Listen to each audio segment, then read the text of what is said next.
Lesson 5. Shalom, everybody. Welcome. Hope you're all having a great week. And Shabbat Shalom a todos. Bienvenidos. Espero que estén teniendo una gran semana. Aquí está el comienzo de otra. Es el mejor día de la semana, ¿verdad? Oremos. Padre, te damos muchas gracias, regocijándonos en tu presencia con tu pueblo para estudiar tu palabra. Y oramos de que nos bendigas tu palabra hoy mientras la estudiamos para penetrar profundamente en nuestros corazones y que nos cambie. Te amamos y te damos alabanza, honor y gloria. Y te agradecemos por esta vez en el nombre de Yeshua HaMashiach. Amén. Hay muchas preguntas que tengo para ustedes al principio. so I'm not necessarily going to ask you to take Ok. time to do that right this minute, but I encourage you to do it so that you can No les voy a learn because pedir, voy a animarlos a que respondan todas esas preguntas que tienen en sus notas. Y mientras voy a través de esas clases, quiero que tú tengas la habilidad de enseñarle a otros.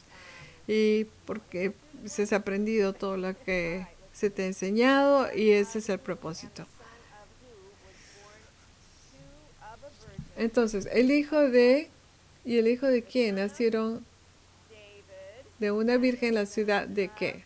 Abraham, El hijo de David y el hijo de Abraham. ¿Ok? Hijo de David, hijo de Abraham. Na- nació de una virgen en la ciudad de Belén. Segunda oración. Discutimos la profesión en Miqueas describiendo la torre del ganado y la probabilidad del Mesías de nacer en esa zona. Y rompiendo las escenas, los ángeles anunciaron la llegada de un rey nacido que iba a ser envuelto en pañales.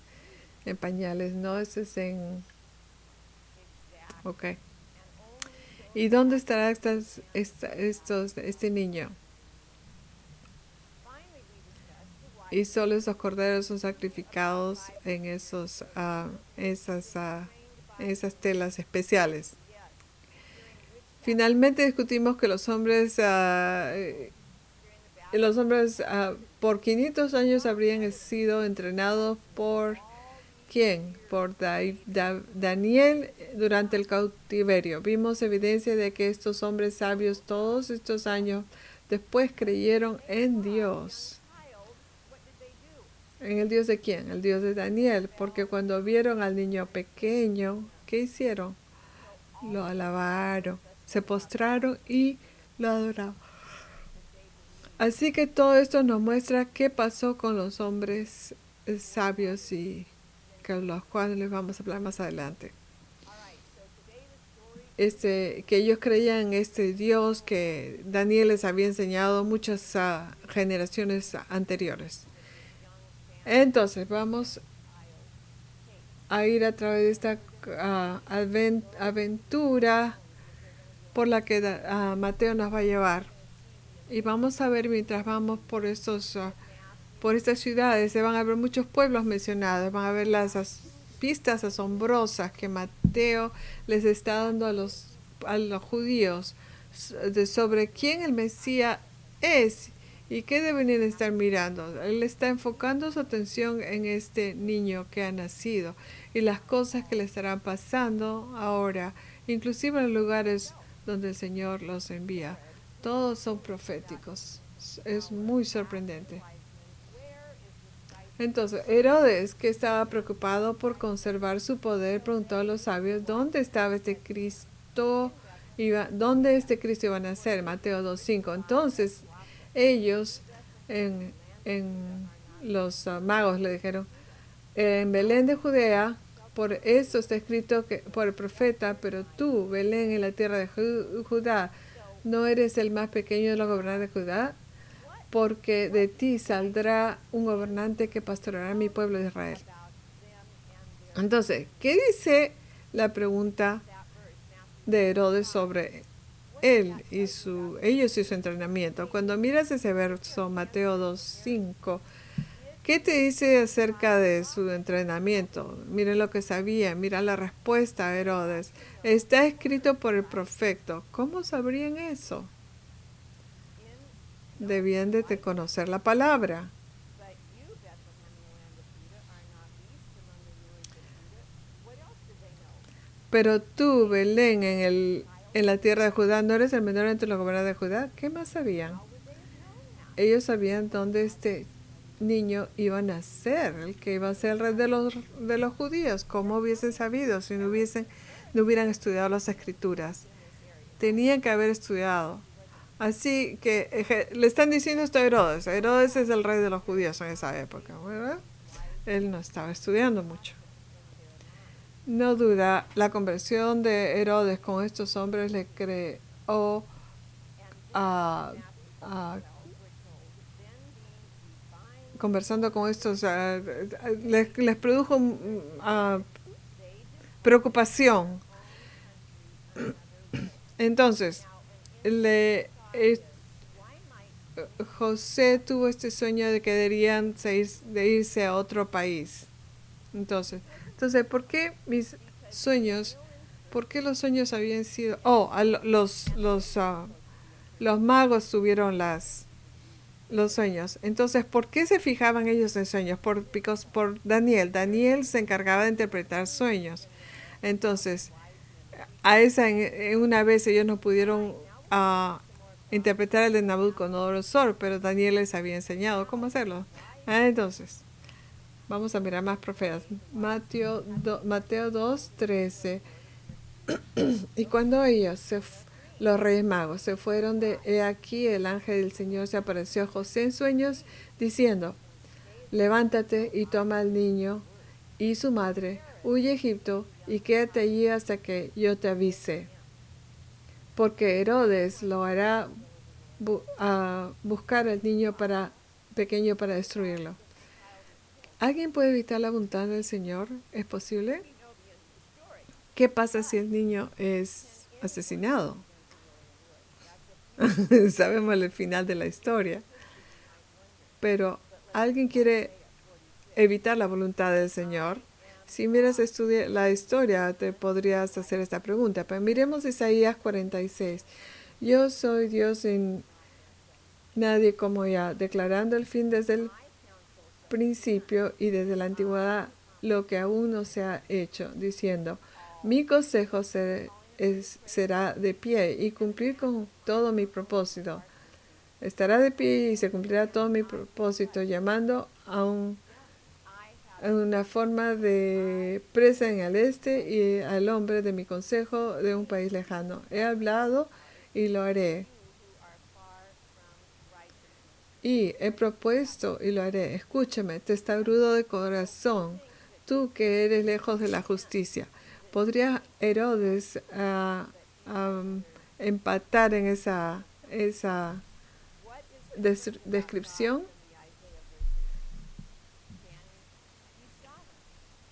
Lo que sea, ¿qué se confirma acerca de Dios en los versículos de Isaías? Que Él es soberano. Su voluntad se cumplirá independientemente de las circunstancias. Sí, bien, veamos un par de versos del Tanakh sobre el Hijo de Dios. Oseas 11:1. Cuando Israel era niño, yo lo amé, y de Egipto llamé a mi hijo. ¿Cómo se está desarrollando Oseas más de la historia? Inclusive antes de que suceda. Vamos a verlo en un minuto. Lo llamo. Pero vamos a ver cómo se desenvuelve esto, cómo se desarrolla. Es un poco confuso porque ¿quién nació en Belén?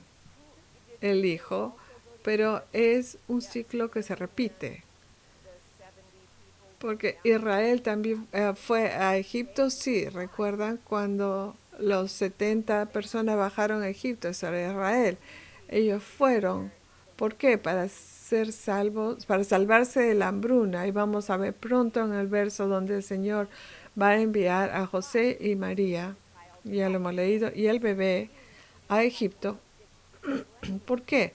Para salvar la vida del niño. O sea, estamos viendo el ciclo repetido, pero el idioma puede confundirse. Entonces dice, eso está hablando de Israel, no es Yeshua. Sí, sí es Yeshua y vamos a ver cómo se prueba esto. Éxodo 4:22 dice, entonces, dile a Faraón que esto es lo que dice el Señor. Israel es mi hijo primogénito. Y te dije que dejaras a mi hijo para que se vaya, para que me adore, pero como te has negado, déjalo ir. Voy a matar a tus hijos primogénitos. ¿Eso sucedió? Sí sucedió en Egipto. Fue Israel, Israel no los tocó mientras tenían la sangre en el pozo de la puerta. Entonces, ¿es Israel el primogénito o es Yeshua? Vamos a ver. Eso es lo que tienen que entender. La gente necesita entender cuando leen esto. Israel es el pueblo a través del cual vino el Mesías, ¿verdad? Sin Israel no habría Mesías, no habría Yeshua. Israel es el pueblo de Dios. También Israel es llamado la esposa de Dios. Israel es llamado reyes y sacerdotes. Y algunos de esos son literales, estos son metafóricos o símiles. Y Dios tiene el privilegio de hacer esto porque está pintando figuras para nosotros. Una esposa tiene la imagen de ser un tipo de relación. El hijo tiene la imagen de otro tipo de relación. Pero un hijo también se le conoce como alguien que sale de una línea de personas, ¿verdad? Tiene una herencia familiar. Y Mateo dedica mucho tiempo en esa herencia. Por lo que cuando vemos estos términos, utilizamos de esta manera, puede ser confuso. Entonces, ¿cuál es? Es ambos. Sí, Israel es el hijo de Dios, pero Yeshua también es el hijo primogénito de Dios. Son ambos correctos. No puedes tener a uno sin el otro. No puedes tener a Yeshua sin Israel. Vayamos a Salmos 2 para que vean si es cierto lo que se ha dicho. Los reyes de la tierra se establecen y los gobernantes toman consejos juntos contra el Señor y contra su ungido. Recuerdan que esa palabra ungido es Meshiach, y que, o sea, su Mesías. Esto es muy específico, diciendo, rompamos sus ataduras y eche en nosotros sus cuerdas. El que se sienta en el cielo se ríe y el Señor se burla de ellos. Entonces les hablará en su ira y aterrorizarles con su furor, diciendo, en cuanto a mí, he puesto mi rey en Sion y mi monte santo. Declaré el decreto el Señor. Me ha dicho, tú eres mi hijo, eres mi hijo. Declararé el decreto. El Señor me ha dicho, tú eres mi hijo, hoy te he engendrado.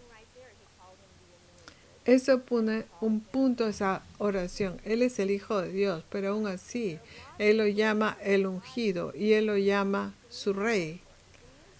Así que hay muchas maneras de que Dios puede hacer esto. Puede ser metáfora, puede ser similitudes.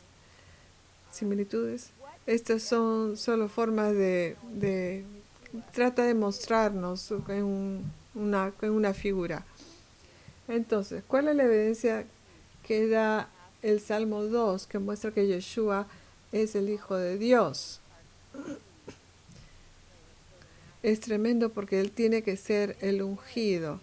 Y todas estas son claves.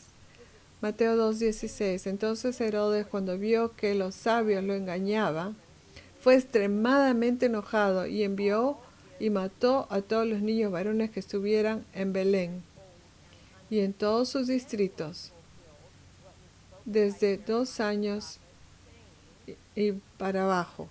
Entonces se cumplió lo dicho por el profeta Jeremías, diciendo,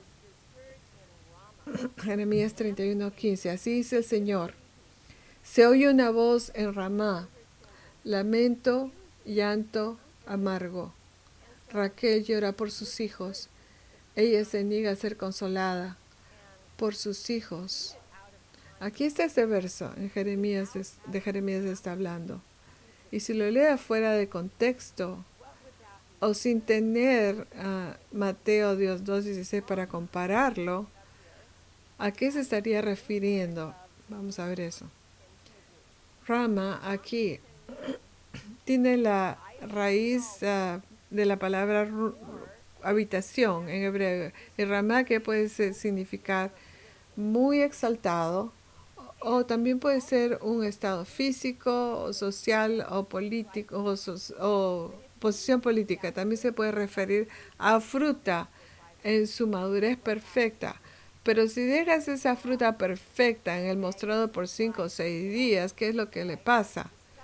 Se pudre y los gusanos y las moscas se esparcen en todos los lados y es repugnante. Eso también puede pasar en rama. Algo que es muy exaltado se puede podrir.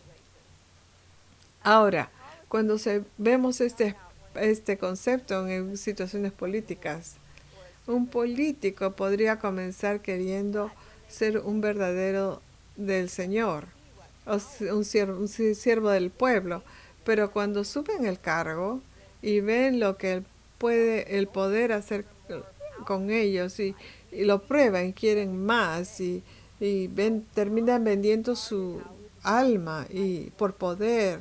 Vemos esto por todas partes hoy en día. Entonces Rama empezó como un buen lugar, un lugar bueno, un lugar de llanto, de gran amargura, y se convirtió de llanto y amargura. Entonces, ¿por qué Rama se convirtió en un lugar de amargura? Se dice que Raquel fue enterrada en el camino a Betlén cuando estaba dando a luz a Benjamín. Ella murió en ese camino, por lo que fue enterrada en ese camino y se dice para para que ella pudiera llorar por los hijos de Israel cuando estaban siendo llevados al exilio y que ella pudiera regocijarse incluso desde la tumba. Esta es una metáfora o símile. Sí, es una figura que para que veamos que Raquel murió dando a luz y ahí fue enterrada. Entonces, para que pueda ver a los niños, hijos de Israel que fueron exiliados y regresando.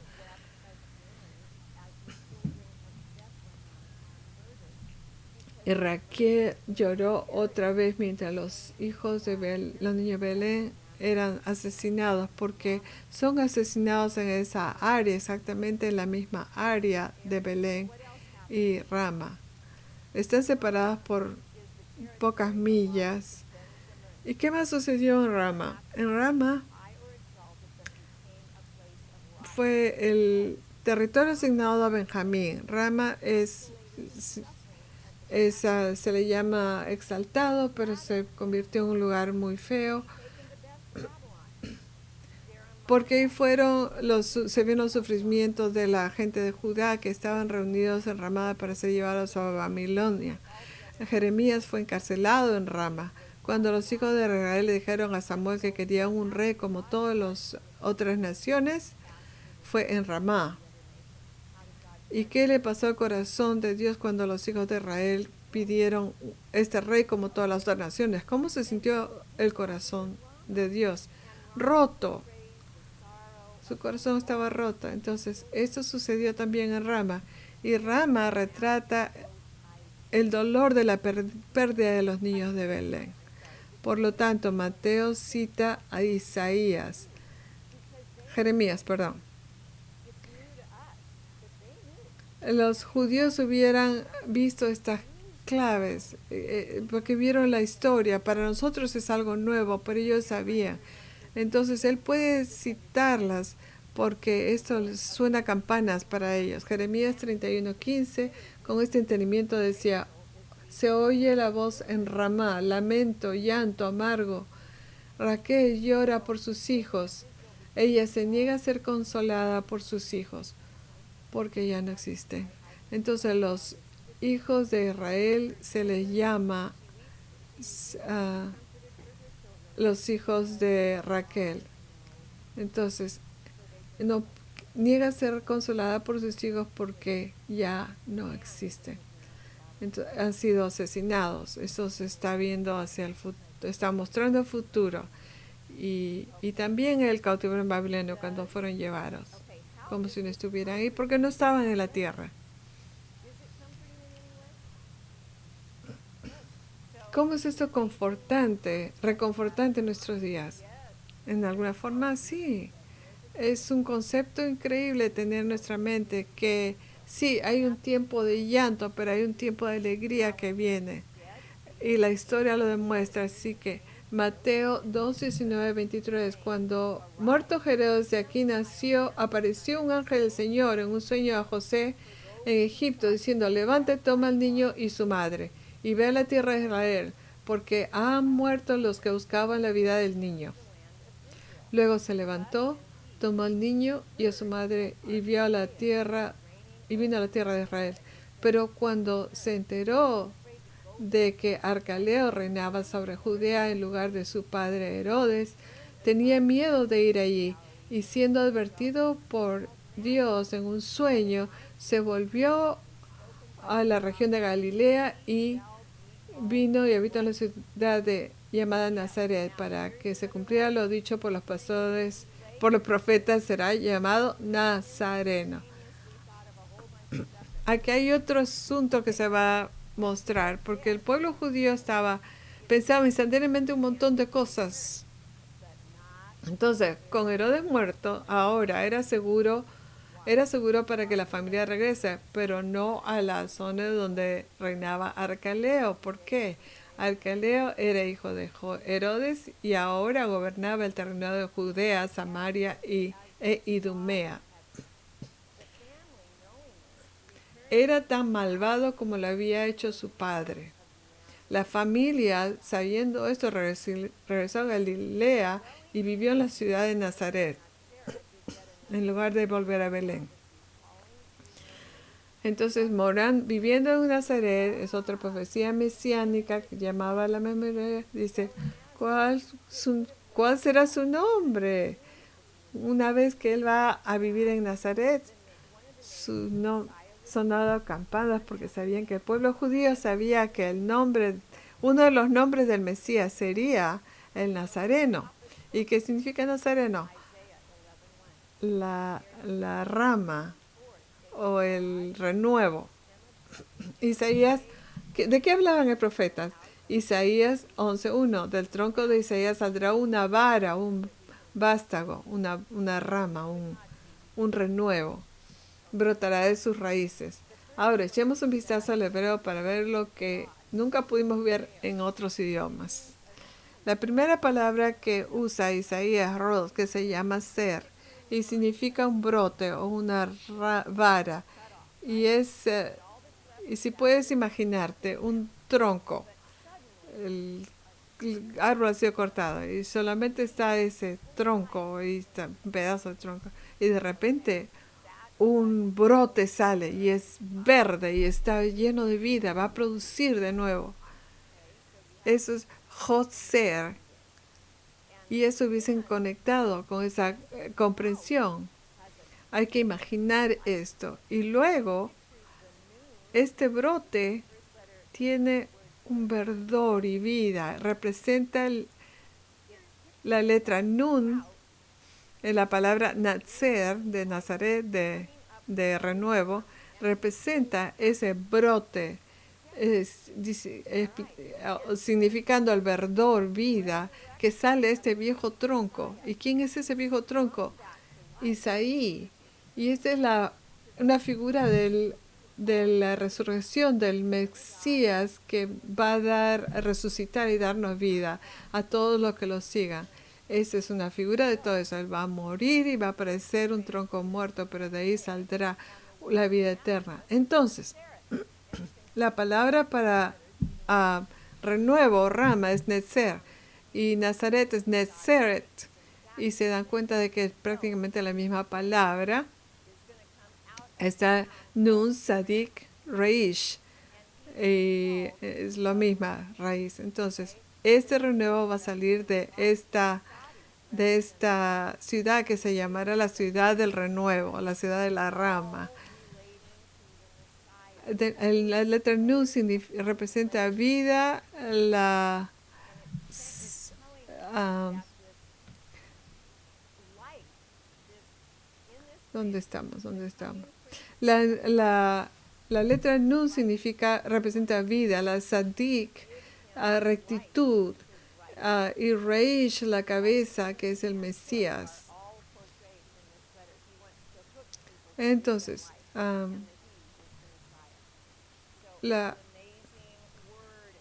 entonces la Sadik también es como un gancho. Entonces aquí está vida, el Mesías engancha la vida. Ya, entonces.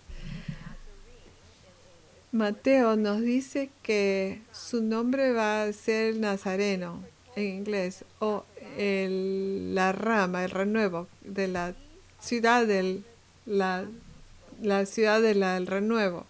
Isaías lo va a confirmar nuevamente. Estos son los profetas de los que Mateo habló cuando dijo que podría cumplirse lo dicho por los profetas. Entonces, ¿qué dijo Zacarías? Zacarías 6:12. Y le dirás así, dice el Señor de los ejércitos. Aquí hay un hombre cuyo nombre es el renuevo, y él se ramificará de su lugar y edificará el templo del Señor. Sí, él edificará el templo del Señor, él lo hará, será vestido de esplendor y se sentará en su trono y gobernará. Y será sacerdote en su trono y habrá un consejo pacífico entre los dos. ¿Entre los dos qué? ¿Entre quiénes? Este consejo pacífico entre dos. ¿Entre quién? Entre el rey y el sacerdote. Porque nadie nunca antes ha tenido ambas responsabilidades, oficinas, se le dice que no. Títulos, ok. En Zacarías se da un sinónimo de rama. Semaj, y van a poner eso junto. Tiene que ver con ser una rama y el crecimiento y una brotación. Entonces, Mateo le está diciendo a su audiencia judía, miren todas estas pistas. Estoy diciendo que eso es lo que está haciendo sin golpearle sobre la cabeza, pero les está dejando llegar a estas conclusiones. En Zacarías, un sinónimo para rama es semach, que tiene que ver con ser una rama y con crecimiento y brotación. Vemos eso en las palabras de Zacarías cuando dice, se ramificará de su lugar. Ahora, ¿recuerdas cuando hablamos de la palabra de Peretz, de aquel que pasará, o Isaí? Esa es la misma persona, es el mismo tipo de sentimiento, porque esta rama se ramificará y va a explotar por todas partes. ¿Lo ha hecho? ¿Cómo lo ha hecho? Claro. Exactamente. Empezando de esta pequeña ciudad de Belén que nadie pensó, de la que nadie pensaba mucho, y luego volvió a ese pequeño pueblo de Nazaret y brotó y luego se ha desparramado por todo el mundo. Así es exactamente lo que el Señor se propuso que hiciera y lo que dijo que haría. Creo que es bastante sorprendente cuando pones estos juntos. Así que las palabras, él se ramificará desde su lugar, nos dice.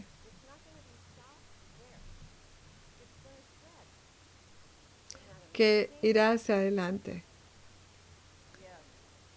que va a salir, que se va a desparcir. ¿No es eso increíble? Se extenderá.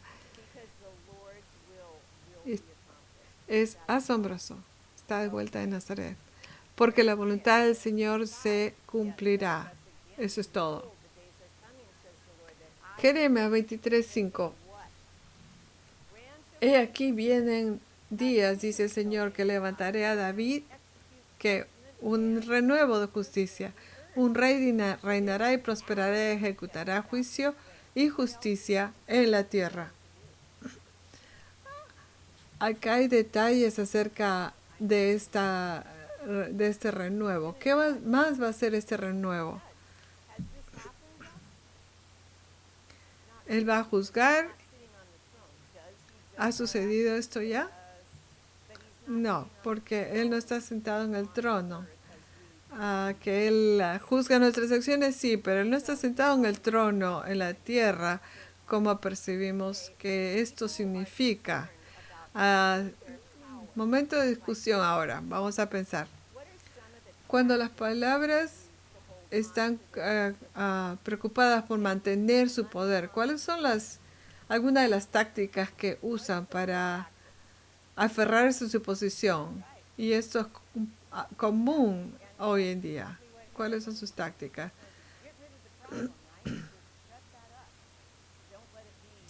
Esto es lo que Herodes quería hacer, deshacerse del problema, callarlo, que no hable, matar a los no nacidos. might apply to all of these tactics, except here, what Hebrew word? Yes, exactly. Yum. ¿Qué palabra hebrea se podría aplicar a todas estas tácticas? An exalted place. How can a high place Rama. Rama puede ser alto, exaltado lugar, y como un lugar alto y exaltado se puede llevar a un lugar, se puede convertir en un lugar de duelo. ¿Ves que esto sucede hoy en día en nuestro mundo?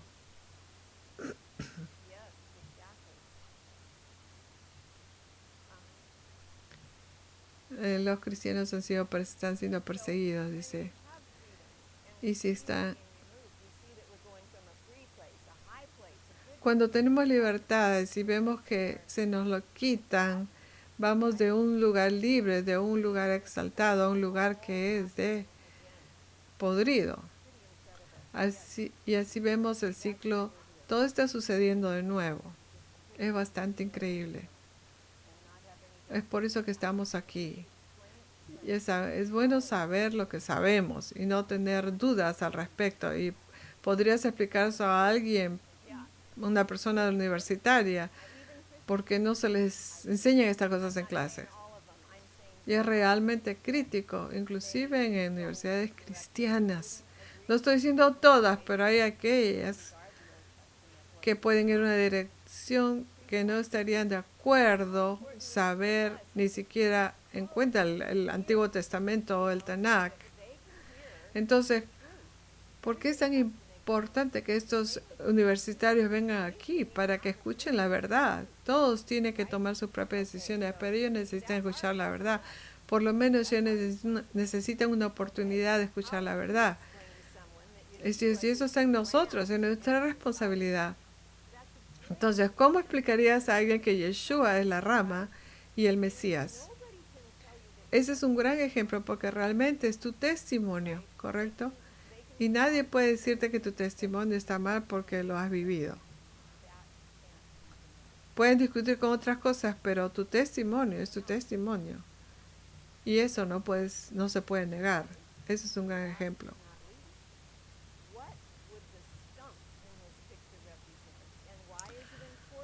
Lo último, pero no